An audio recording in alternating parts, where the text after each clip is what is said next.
What's up mga repa? This is Kuya Nikki again, nagpapalik. And today, tayo nagluto ng pork katsudon na usually na-order lang natin sa mga Japanese restaurant. So sa video na to, ibabahagi ko sa inyo ang aking step-by-step procedure kung paano ko niluto ito gamit ang mga ordinary ingredients na matatagpuan lang natin sa ating kusina. So paano mga repa? Tara samahan nyo ko at atin ang lutuin ito. Alright mga kaibigan, simulan na natin ang pagluto ng ating pork katsudon. So ito meron tayo ditong pork, ang pinili natin is pork chop na butterfly cut. So ating itong ipapound na meat tenderizer para pagka pinirito natin to crispy on the outside and juicy at malambot sa inside. So butterfly cut yung ating binili kasi ito mas madali itong mapalambot mga kaibigan. Not like yung mga ordinary pork chops na nabibili natin sa palengke. Minsan, di ba, pagka pinork steak mo yan o kaya pinirito mo, antigas. So, mas maganda kung bibili kayo ng pork chop yung butterfly cut. Tapos yan, tinimpla natin to ng salt and pepper.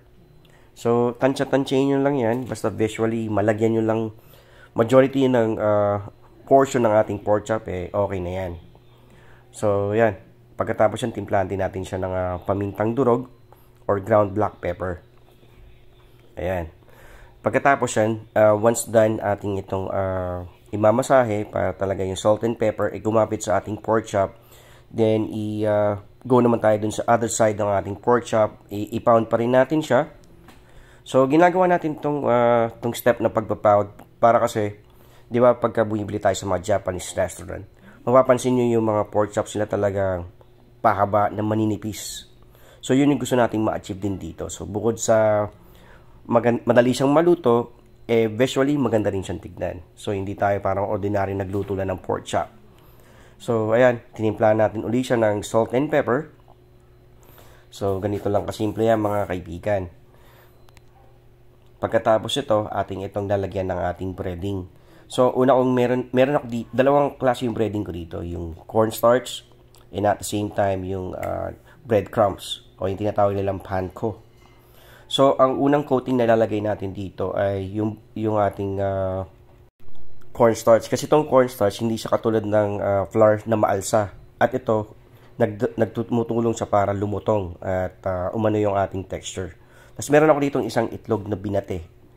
So, yan yung magiging parang pangtulong natin, pang bind ng ating mga ingredients. So, yan, once na ano natin yan, nabati na natin, ito naman yung ating breadcrumbs. So, ayan, nasabi ko sa inyo, di ba? Yung mga ingredients na gagamitin ko dito, matatagpuan lang natin sa ating kusina or sa mga ordinaryong tindahan. So, ayan, nalagyan mo natin siya ng ating cornstarch. Kapag nalagyan na natin yan, saka natin i-dip sa itlog na binate. Tapos, nalagyan natin siya ng breadcrumbs. So, ayan mga kaibigan. So, dahil sa sipag ko, hindi ako gumamit ng mga malalaking lalagyanan. Kaya, ayan, struggle ako sa paglalagay ng ating breading. So, huwag niyong gagayain yan. Kung may mga enough space kayo at meron naman kayong mga gamit, mas maganda, mas malaki yung paglagyan nyo ng inyong cornstarch and yung ating breadcrumbs. So, ayan, atin ang piprituin yung ating nalagyan na pork chop ng breading. So, ito, piprituin na natin to sa low to medium heat. So, hindi ko alam yung exact Fahrenheit o Celsius degrees So, basta ako Pinoy lang ako nagluluto. So, ayan, lubog sa mantika yung ginawa natin dito. So, on each side ng ating pork chop, pinirito natin to na suma total na 4 to 5 minutes lang. O, ganun lang kabilis yan mga kaibigan. Makikita nyo pagka kinain nyo to, ang lutong ng labas, pero yung loob sobrang lambot na juicy. So, yun yung advantage kapag pinaud nyo muna yung inyong pork chop at gumamit kayo ng butterfly cut na pork chop. So, ito yung una natin. Ilalagay natin yung pangalawa nating nalagyan na breading na pork chop. So, ganyan ulit ang procedure. Prituin lang natin siya ng deep fry na 4 to 5 minutes on each side or until mag-golden brown. So, masasabi ko sa inyo, kahit ito pa lang, okay na May sausawan lang kayong maganda para lang kayo merong pork tonkatsu.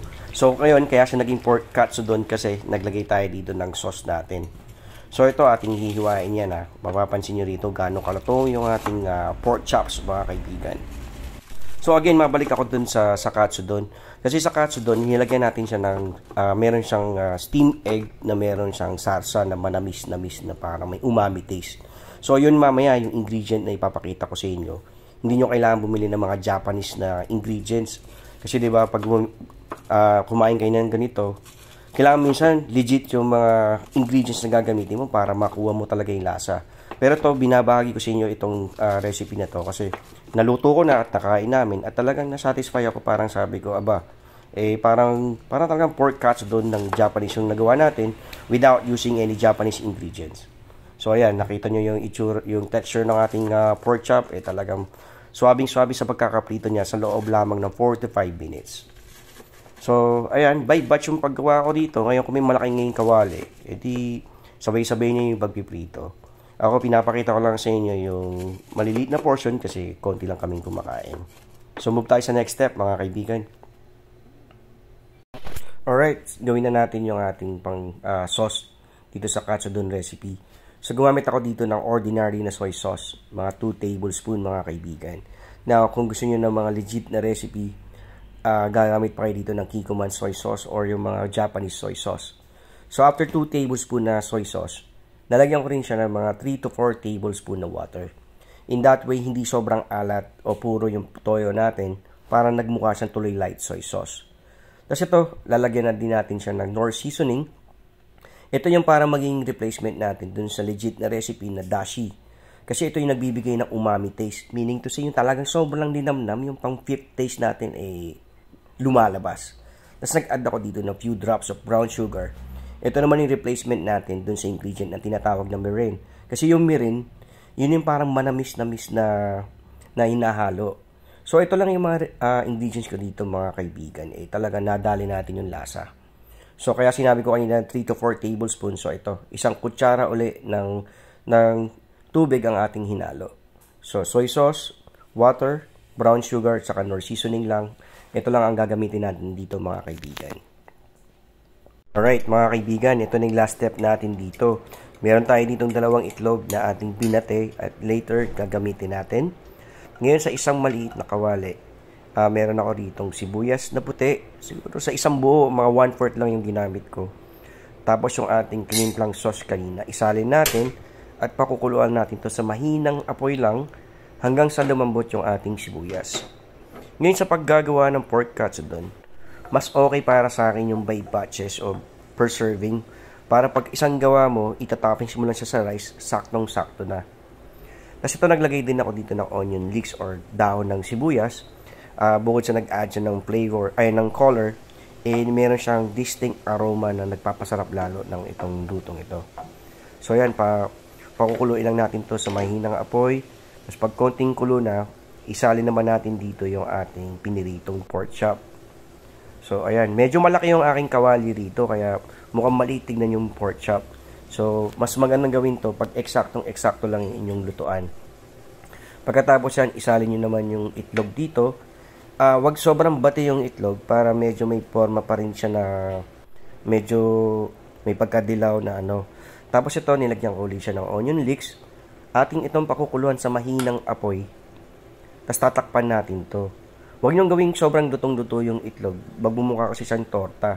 Maganda yung medyo mamasa-masa pa rin siya. Pero pagka kinuha mo siya, hindi siya madudurog. So, yun yung pinakamagandang texture para dito, mga kaibigan. So, ayan. Isasalin natin yan sa rice. So, magiging rice toppings. Ito na yung ating pork katsudon, mga repa.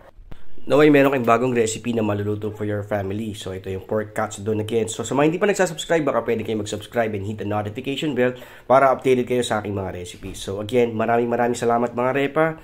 Till next video, this is Kuya Nicky. Thank you and have a good day, everyone.